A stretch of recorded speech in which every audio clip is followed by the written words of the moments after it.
Well, here are the 5 things you need to know for today. Air Canada and the union representing its flight attendants reaching a tentative deal early this morning. CUPE posting an announcement to its members that the strike has ended and that there is an agreement to bring forward.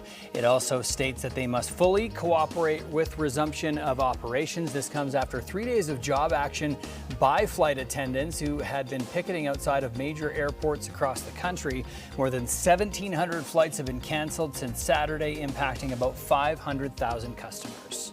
I am grateful that I will have the chance to be their humble servant, to fight every day and in every way for the people in this region who feed, power, and protect all of Canada. Conservative leader Pierre Poilievre is headed back to Parliament. Poilievre will represent the central Alberta riding of Battle River Crowfoot after winning Monday's by-election. This morning, Elections Canada showing Poilievre winning just over 80% of the vote. The next closest candidate had just under 10%. Poilievre lost his Ottawa area seat in April, which he had held for 20 years. Very good meeting with the Premier. We had a great discussion. Nothing happens immediately in that room.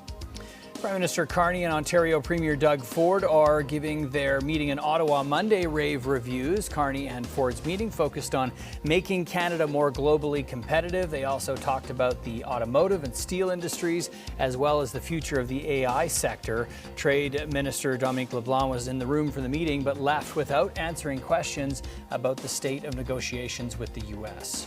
Wildfires have consumed an area roughly the size of New Brunswick.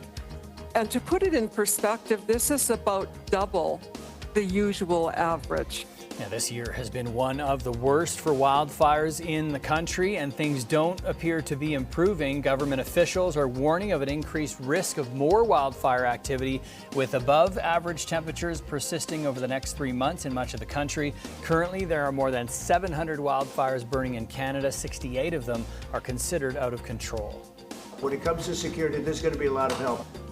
Security guarantees for Ukraine, a main topic of discussion as European leaders met at the White House with U.S. President Donald Trump. The U.S. president not ruling out U.S. troops on the ground in Ukraine. Trump now says he is pushing to get Ukrainian President Zelensky and Russian President Putin to the table. However, the Kremlin response appeared cold to the idea, with some experts suggesting it will never happen. One of the more difficult sticking points in negotiations is also likely to be that of redrawing territory.